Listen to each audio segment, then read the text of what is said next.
Hi everyone, this is Victor. Today I'm going through 11.6 with all of you guys. Basically, 11.6 covers directional derivative and gradient. And also I find two very good examples on WebAssign, and in a minute I will solve them and explain them. But first, what is a directional derivative? Basically, if we are given a direction vector u, and notice that this u is a unit vector, right? So the directional derivative of f in the direction of u simply equals to fx times a plus fy times b plus fz times c. And if we write that in the form of a dot product, it's as follows, right? And the first vector is our gradient, and the second vector is a unit derivative vector u. So it is a unit vector, meaning that its magnitude equals to 1.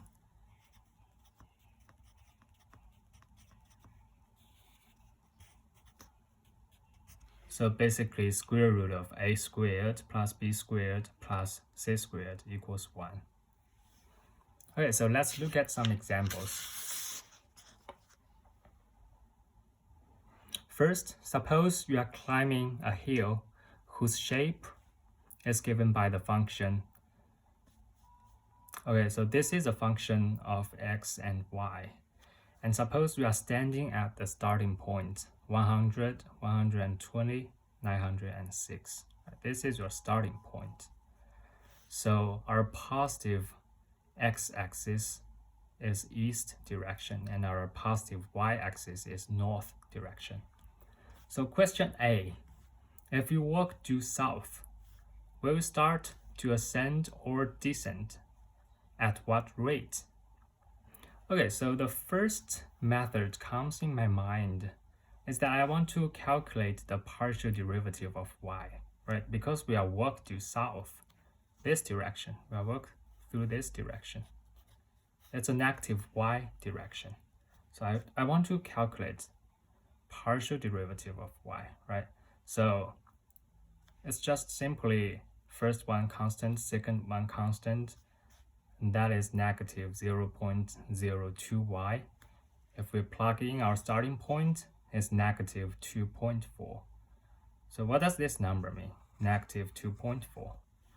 It means if we walk due positive y-axis, then I'm ascending at the rate of, I'm descending, this is negative. Then I'm descending at the rate of 2.4, right? But notice here, we are walk due south, right? We'll walk at this direction. This is negative y direction. So actually, this number means if I walk due negative y direction, I'm ascending at the rate of 2.4.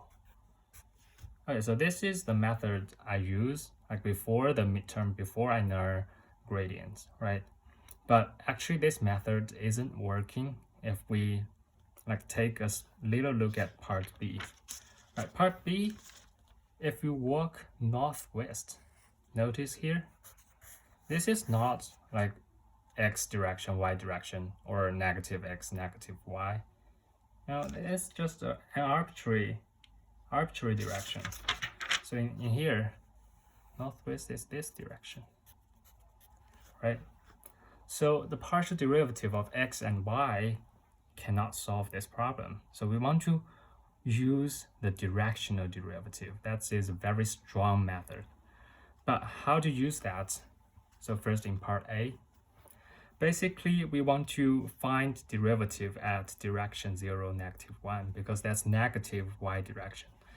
Actually, the direction is 0 and negative any number. Actually, negative 100 is also okay because this is just my direction. It's negative y direction. But reminder, when we calculate the u, that is the unit direction vector, it has to be 0, negative 1, because the magnitude has to be 1, right? Okay, so we calculate the gradient. Gradient fxy just equals to fx fy, and also for fx, there's two constant. For fy, the first two are constant, right? And this is our result. And if I plug in our starting point, 100, 120, we find this is our gradient, -1, -2.4. So the directional derivative is simply the dot product of our gradient and the unit vector, which is 2.4. It's positive 2.4. The positive means we are ascending, and 2.4 means our rate is 2.4. So actually we get exactly the same answer, but here we use directional derivative instead of partial derivative of x and y. So this is a very strong method.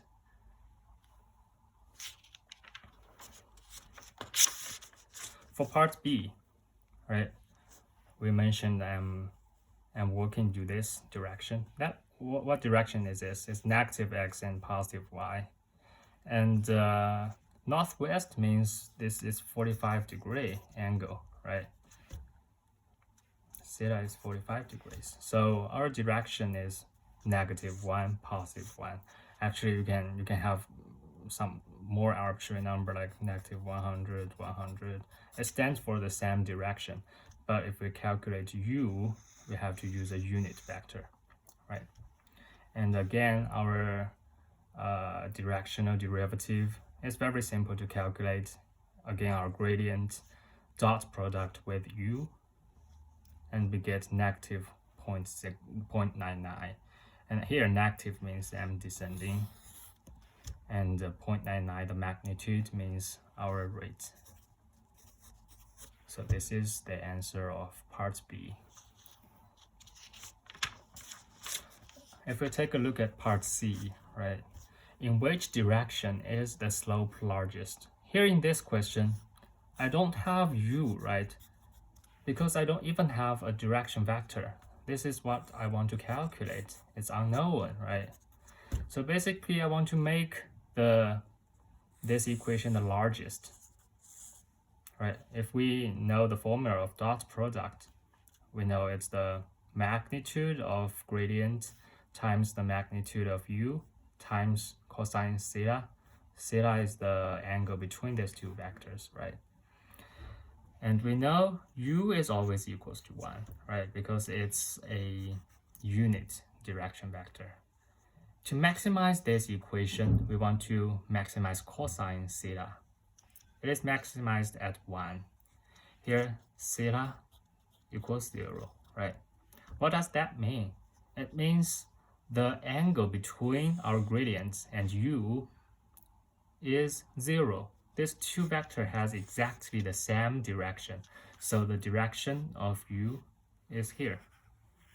But just another reminder, like I have reminded that many times, if we want to calculate u, it's a unit vector, right? Its magnitude is 2.6, so we should divide these two components by 2.6. But this question just asks the direction, so putting here -1, -2.4 is already enough. This is a correct answer.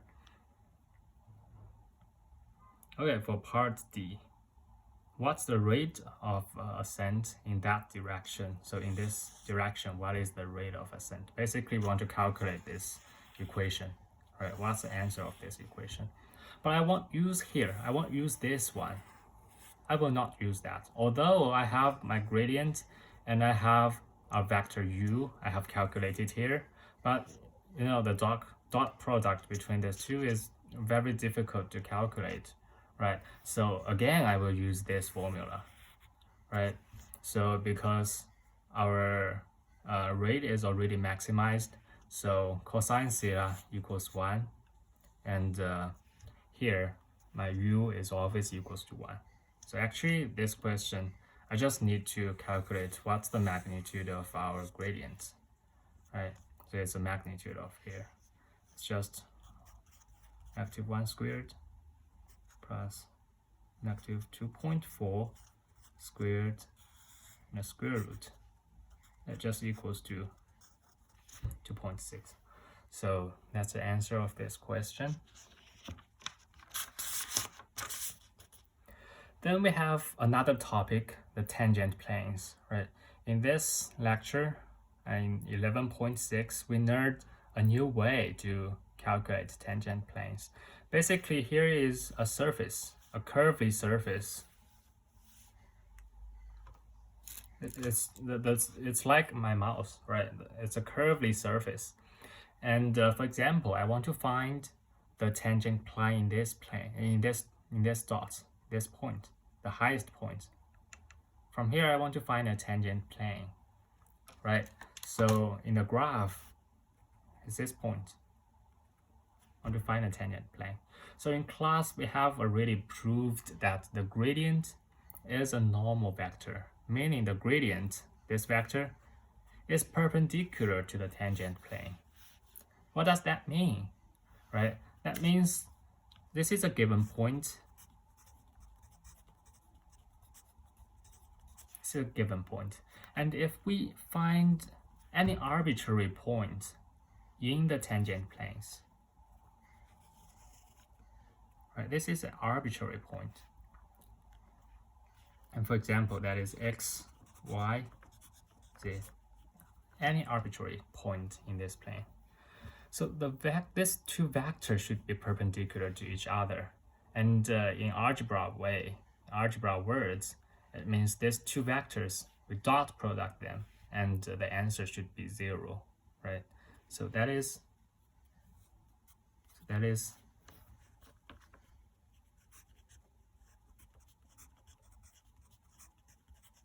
gradient dot product with vector.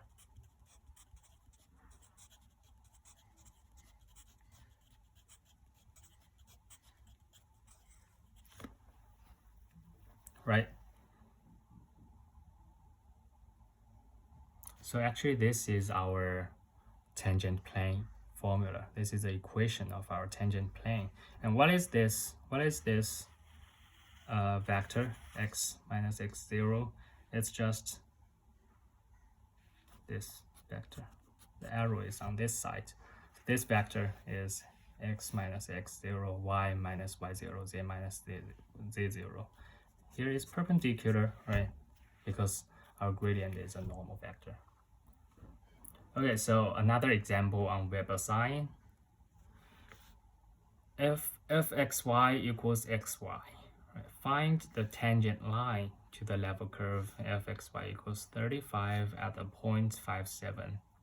This question, is not about tangent plane, but about tangent line. But actually, we use exactly the same ideas, and the tangent line question is even more easier, right? So here, again, we want to calculate our gradient xy. It's simply just y and x, because for fx